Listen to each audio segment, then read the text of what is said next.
Hi అండి. అందరికీ నమస్కారం. Welcome to my channel. ఈ వీడియోలో ఏపీ ప్రభుత్వ ఉద్యోగ పెన్షనర్లు ఈ ఫిబ్రవరి నెలలో చెల్లించవలసిన ఇన్‌కమ్ టాక్స్ సమాచారం గురించి వీడియోలో తెలుసుకుందాము.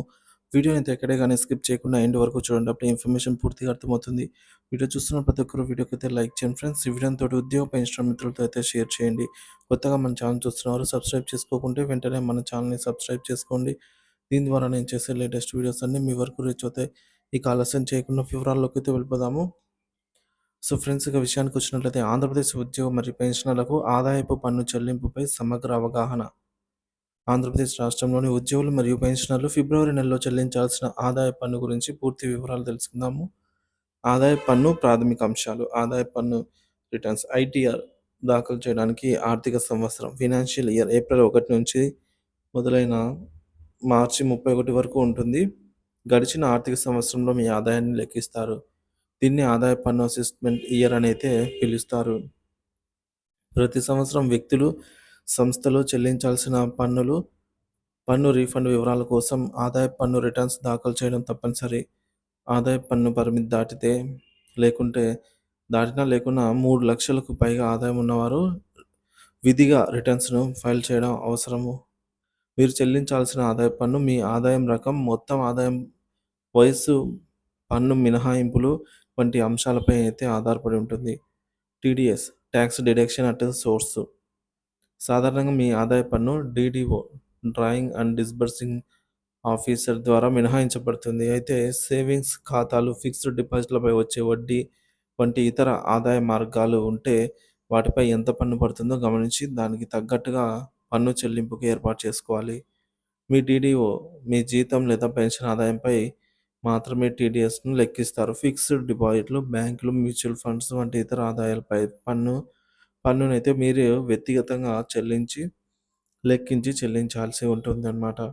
ఇక నూతన పన్ను విధానం న్యూ ట్యాక్స్ రెజిమ్ ఆర్థిక సంవత్సరం 2024-25 సంబంధించి ఆదాయానికి తగ్గట్టుగా పన్ను రేట్లు ఈ విధంగా ఉన్నాయి. 3,00,000 వరకు ఎటువంటి పన్ను ఉండదు.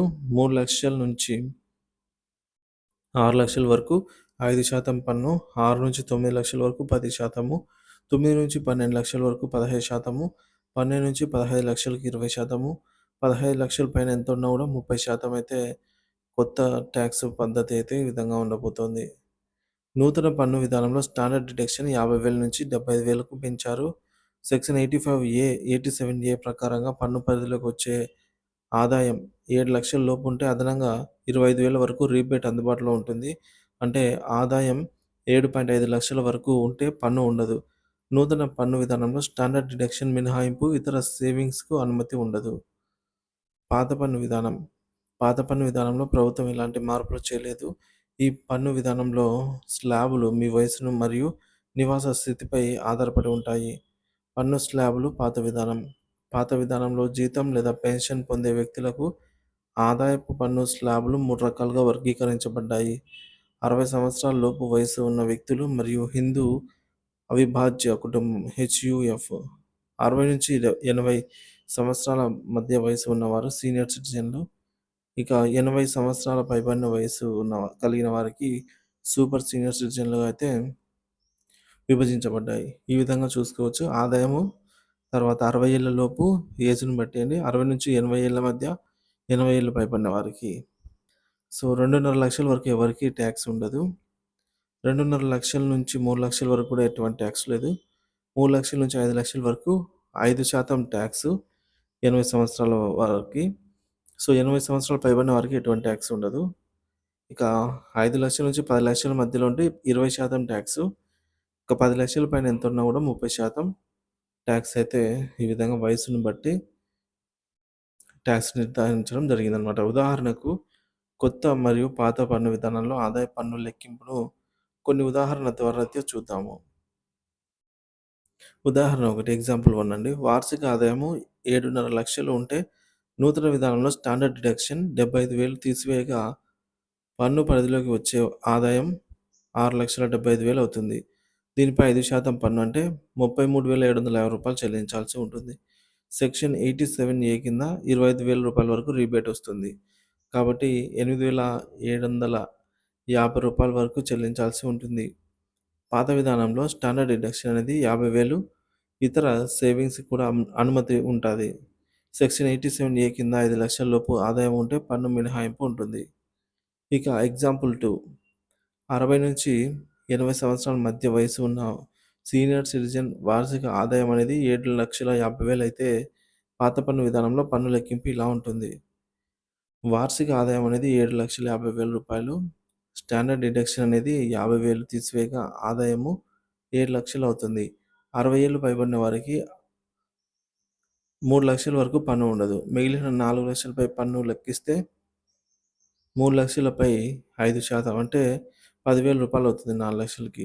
సో, ఈ విధంగా 2,00,000 పైన 20% మరి ఒక రెండు సో, అదొక మనకు 40,000 అవుతుంది.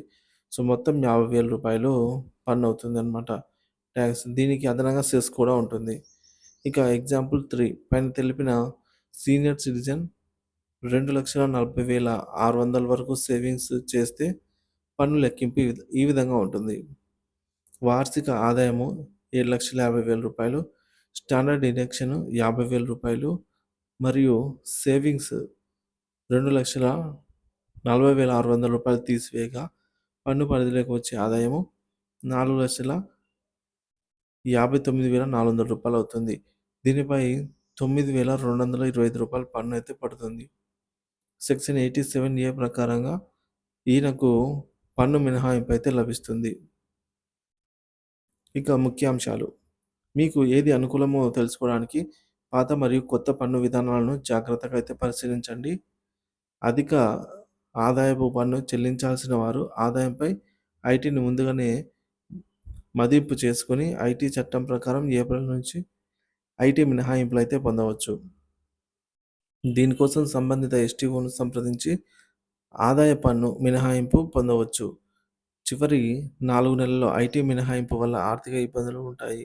కాబట్టి ముందుగానే ప్లాన్ చేసుకోవడం మంచిది.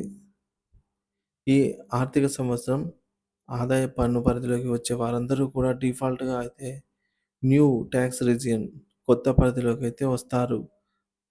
ఒకవేళ పాత పద్ధతిలో కొనసాగించుకోవాలనుకుంటే రిక్వెస్ట్ లెటర్ మీ డీడీఓకి ఇవ్వాల్సి ఉంటుంది. సో, అప్పుడు సేవింగ్స్ వివరాలను కూడా తెలియజేయాల్సి ఉంటుందండి.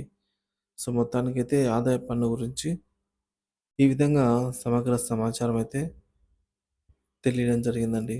సో, ఏపీ ఉద్యోగ పెన్షన్‌కి సంబంధించినటువంటి ఎటువంటి తాజా సమాచారం కోసమైనా మన ఛానల్ సబ్స్క్రైబ్ చేసుకొని అప్డేట్స్ అయితే ఫాలో అవుతూ ఉండండి. మీ అభిప్రాయాన్ని కామెంట్ ద్వారా తెలియజేయండి. Thank you for watching this video.